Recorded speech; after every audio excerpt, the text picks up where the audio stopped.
Hi everyone. In the last episode, you watched me cleaning the grime and dirt of this painting. Now the time has come to remove the varnish. Removing the varnish layer from this painting was not easy at all. It is so thick that I can't even imagine how many layers were applied over the years. Also, the varnish is so very old, and because it's so difficult to remove, I'm sure it's based on linseed oil. With the oil oxidizing over all these years, it has become really tough to take off. As usually, I will perform some tests to be more sure about the solvent I will need to remove the thick layer of varnish.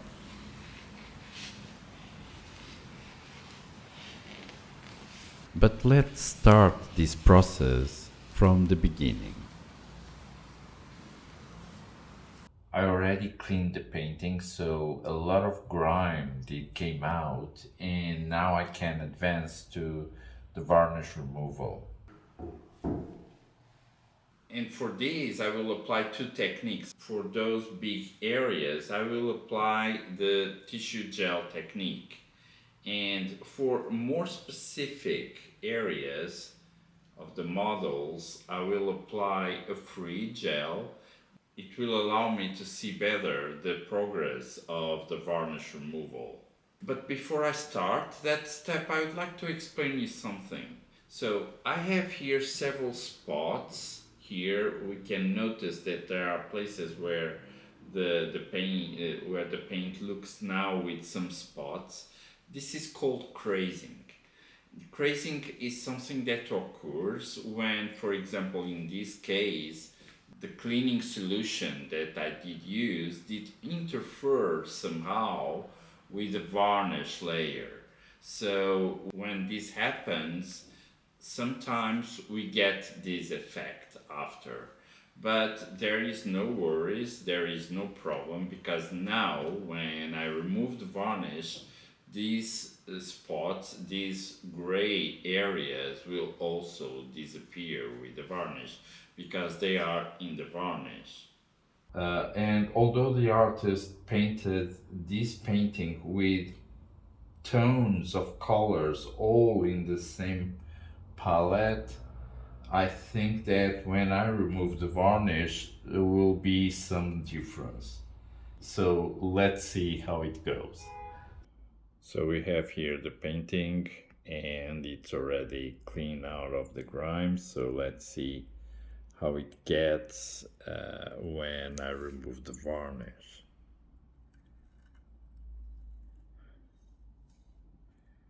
I will test around this area here in this corner just to see how much time I will need the solvent to be acting so it removes the varnish. So here I have the material that I'm going to need to remove the gel. I have the UV light and I have the neutralizer that will stop the action of this gel that I did prepare. So we can see here that has this texture, and this is what I'm going to apply on the tissue and also when I need to apply in a free way.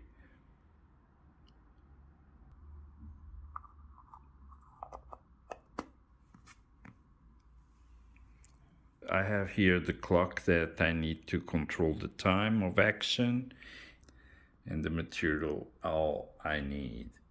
Here I do have the tissue that I'm going to use to apply the technique of the tissue gel, the gloves, my gloves. Here the neutralizer. This neutralizer is to stop the action of the gel in contact with the painting and also to remove any residues of that gel and to clean the residues of the varnish. And here I have the UV light that I use to see the progression of the varnish removal.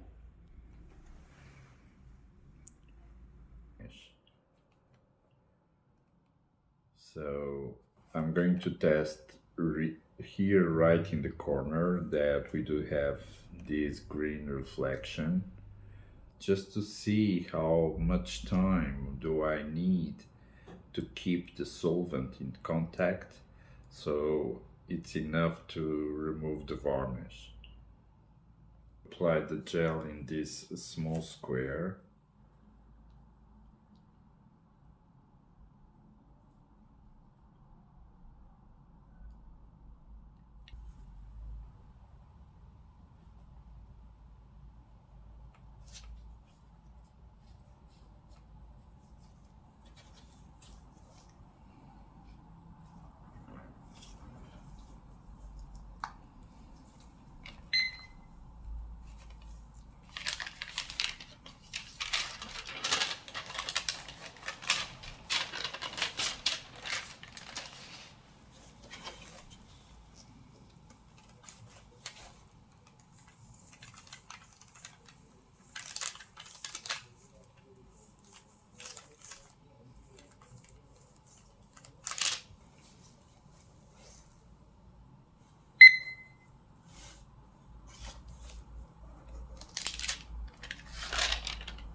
It was not enough, so I will have to let it act for some time more.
After several tests and attempts, I have come to the conclusion that this varnish is extremely stubborn. There are times when I have to apply the solvent gel 2 or 3 times before the varnish even starts to come off.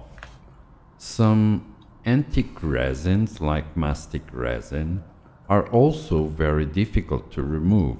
However, I believe that due to its age, several layers of varnish, likely based on this resin or linseed oil, were applied one over the other without properly cleaning or removing the previous layers. This was understandable at the time, as the standards for restoration or restoring old paintings and artwork were not as advanced as they are today. But now I am going to start to clean this model that represents Anna in the event of the presentation at the temple. Anna was an elderly woman present at the temple when Mary and Joseph brought the baby Jesus for his presentation.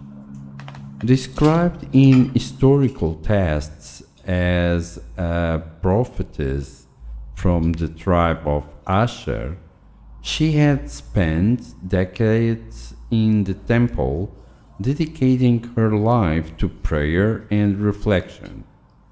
When she saw the infant, she immediately recognized his significance and began speaking about him to those around her. Anna had waited many years for this moment, and her reaction reflected deep joy and conviction.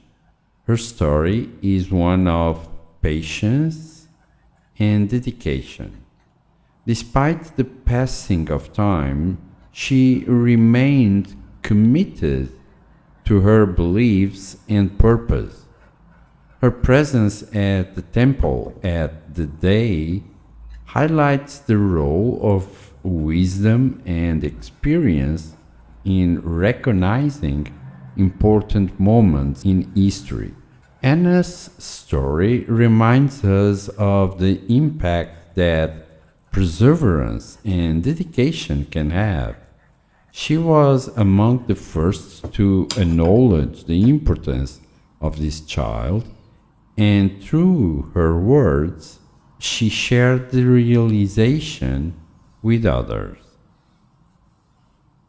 I am now removing the varnish from the model that represents an angel.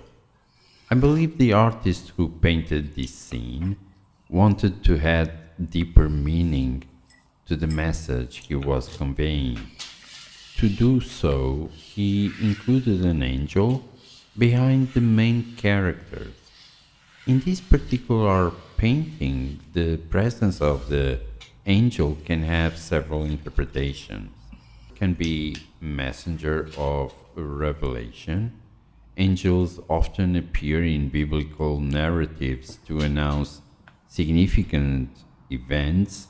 Here, the angel may symbolize the revelation of Jesus' identity as the Messiah to Simon and Anna, or can be protector and symbol of sacredness.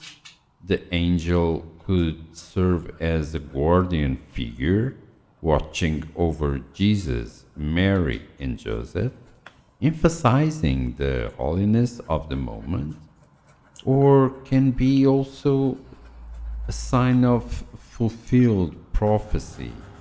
The angel may also act as a visual cue that this event was predestinated, reinforcing the prophetic significance of Simon's words about the child. The inclusion of this angel enriches the composition, adding layers of symbolism that enhance the depth and meaning of the scene.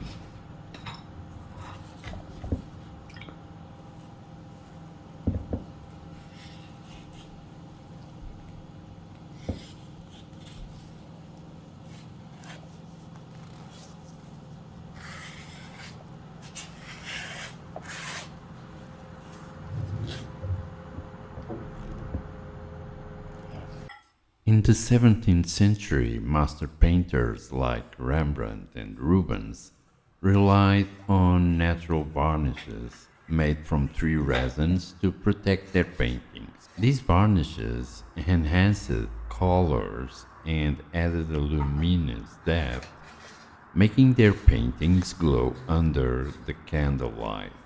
However, they were unaware of a hidden flaw. Over time, these varnishes would darken and yellow, obscuring the vibrant hues beneath. Centuries later, art conservators face the challenge of aged varnish, which can make masterpieces look dull and muddy. The once brilliant blues and rich reds of a painting might be locked beneath a thick amber tinted layer. Removing old varnish requires a delicate precision, as improper cleaning can damage the original paint. Today, modern conservation techniques allow experts to carefully strip away aged varnish, revealing the artist's true vision. The transformation can be astonishing. Suddenly, details long lost to time reappear and colors regain their original brilliance. It's a reminder that while the old masters perfect their craft, even their methods had unforeseen consequences.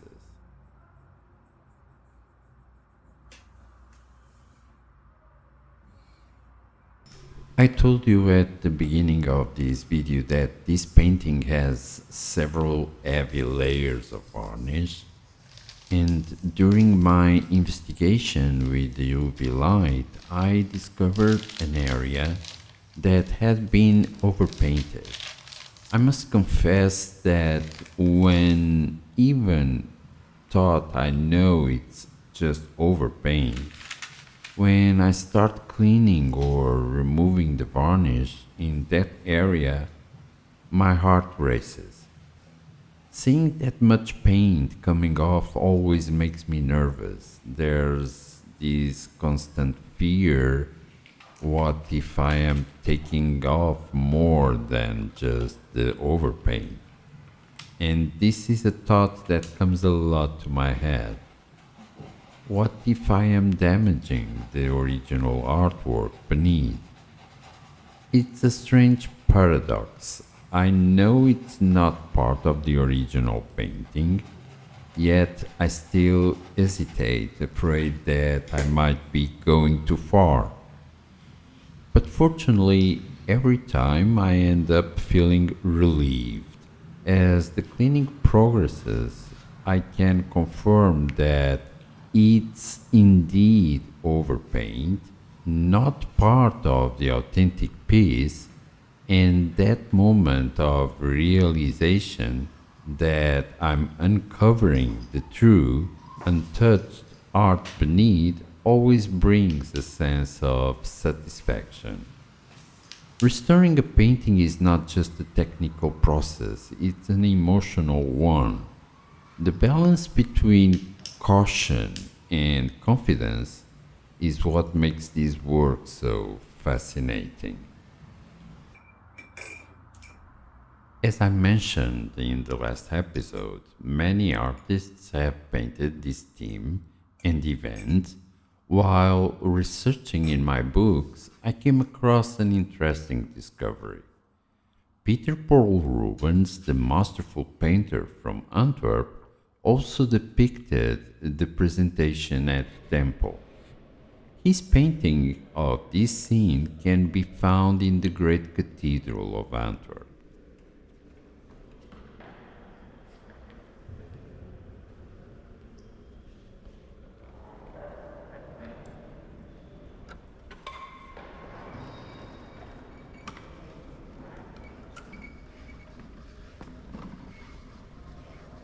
Inside the Cathedral of Our Lady in Antwerp, there are two monumental triptychs by Rubens. One of them, in one of the side panels of the Descendant from the Cross, Rubens masterfully depicts the presentation at the temple. A significant biblical moment, the scene captures the moment when the infant Jesus is presented to Simon, who recognizes him as the Messiah. Rubens conveys deep emotion through expressive gestures and dramatic lighting, emphasizing the divine revelation. The composition is dynamic, with strong diagonal lines leading the eye towards the central figures. Rubens' signature use of chiaroscuro enhances the contrast between light and shadow, creating a sense of depth. The rich, warm colors fluid brushstrokes, and lifelike figures showcase his Baroque style, filled with movement and grandeur. The characters' faces are deeply expressive, drawing viewers into the sacred moment. By placing this event on a triptych about Christ's passion, Rubens connects his early life to his sacrifice, reinforcing the theme of redemption. This panel, thought smaller in scale than the central piece, carries immense spiritual and artistic significance.